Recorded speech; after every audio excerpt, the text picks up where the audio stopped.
এই বিভিন্ন ক্যাটাগরির ভাই বোনরা যারা আমাদের বিভিন্ন দেশে থাকছেন তাদের কিছু কমন সমস্যা আছে। আমিও লম্বা সময় বাইরে ছিলাম এবং আমাদের নিজেদের অভিজ্ঞতা থেকেও আমরা এগুলো দেখেছি। ইউরোপ আমেরিকাতে থাকলে এই সমস্যাগুলো যতটা না বোধ করা যায় তার থেকে বেশি বোধ করা যায় যদি আপনারা মধ্যপ্রাচ্যে যান, মালয়েশিয়াতে যান। এইসব দেশগুলোতে আমাদের শ্রমিক ভাই বোনদের যে অমানবিক জীবন, কষ্ট এবং লাশ হয়ে ফিরে আসার যে গল্প, অধিকার না পাওয়া, গিয়ে আপনি দেখলেন যে আপনি একটা ফেক ওয়ার্ক পারমিট নিয়ে আসছেন, ওই কোম্পানিটা এক্সিস্ট করে না, ওই কোম্পানি বলতে কোনো কোম্পানি নাই। সাডেনলি আপনি মরুভূমির মাঝে বোধ করছেন যে আপনি এদিন হয়ে ফিরে আসছেন। এই বাস্তবতাগুলো রাষ্ট্র আকারে আমরা কিভাবে ডিল করব? শুরু থেকে দেখেন যে মালয়েশিয়াতে যাওয়া নিয়ে আমরা গত বছর দেখলাম যে আওয়ামী ফ্যাসিবাদীদের 4 বড় দালাল মিলে কিভাবে প্রায় 40,000 কোটি টাকা লুটপাট করে ফেলল।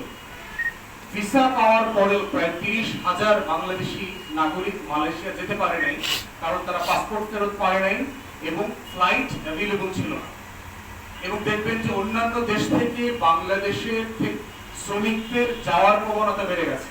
বাংলাদেশের শ্রমিকরা গিয়ে মালয়েশিয়ার প্লেনে ওঠে, বাংলাদেশের শ্রমিক মুম্বাইতে গিয়ে আপনার দুবাই প্লেনে ওঠে, কারণ বিমান ভাড়া 3 ভাগের 1 ভাগ।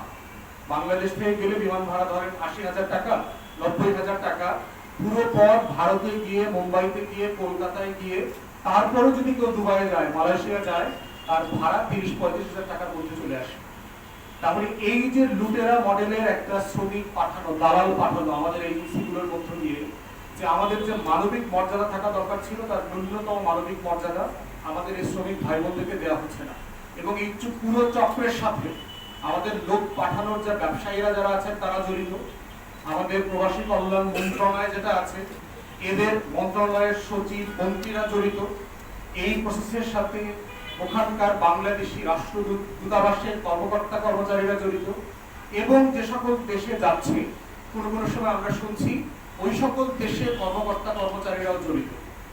এই পুরো সিন্ডিকেটে আপনি দেখবেন যে মালয়েশিয়া যেতে একজন শ্রমিক ভাই বোনের 5 লাখ টাকা 7 লাখ টাকা খরচ হচ্ছে ন্যূনতম।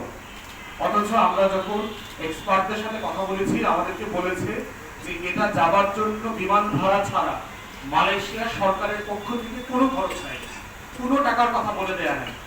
তাহলে এই 5 লাখ টাকাটা আমার যে ভাই বোনরা গরু বিক্রি করে, জমি বিক্রি করে, লোকাল এনজিও থেকে টাকা খরচ করে, ব্যাংক থেকে ধার ওঠায়, কার্ড দিয়ে টাকা তুলে, আত্মীয় স্বজনের কাছ থেকে ঋণ নিয়ে এতগুলো টাকা নিল, টাকাটা সে কে নিচ্ছে, কাকে দেওয়া হচ্ছে?